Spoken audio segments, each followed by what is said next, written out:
প্রিয় দর্শক, দেশে এবং দেশের বাইরে থেকে এই মুহূর্তে যারা ডাক বাংলা দর্পণ দেখছেন তাদের শুভেচ্ছা এবং অভিনন্দন আমি গিয়াসউদ্দিন সেতু আজকের সকালে জানাতেই পারি। তো সেই হিসেবে শুভেচ্ছা এবং অভিনন্দন রইল। আর আমি অবস্থান করছি একটি কুমড়ার জমিতে। সেই তরতাজা কুমড়োর শাক দেখলে কার না লোভ লাগবে। তা আজকে আমার আসাদুল ভাইয়ের সেই কুমড়োর জমিতে আমি কিন্তু এসেছি এবং সেই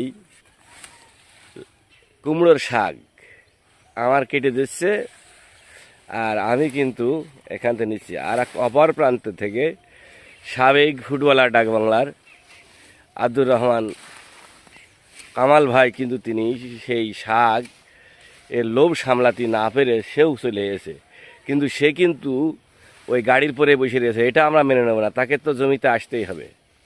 না আসলে কিন্তু তারাই কস কইছে শাক, এই শাক তার দেওয়া হবে না। এটা কিন্তু ডাক বাংলার দর্পণের একমাত্র কথা।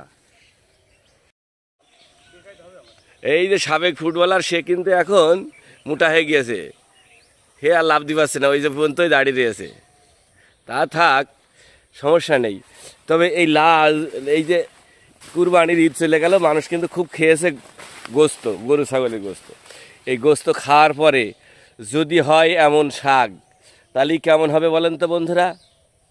তো বিশেষ করে আমার অনেক বৌদি আছে আর ভাবিরা আছে, তারা কিন্তু শহরে বসে থেকে থেকে আমার এই প্রোগ্রামগুলো দেখে। আর আজকে তাদের যে জিনিস দেখাবো একেবারে জিভে কিন্তু পানি এসে যাবে। হ্যাঁ, এই যে লার এই আছে কুমড়োর শাক, একেবারে মানে মোটামুটি আসতেই হবে জিভে পানি, এত সুন্দর। তবে বৌদি আর ভাবিরা যদি আমার কাছে চান আমি কিন্তু দিতে পারবো না আজকে, কারণ এটা শুধু আমি দেখাতেই পারি, কিন্তু আমি দিতে পারবো। অনেক সুন্দর, লোভ কার না হবে। এখন সাবেক ফুটবলার মোটা হয়ে গেছে, তার আগেই দেওয়া হোক, পরে নাই আমি নেই।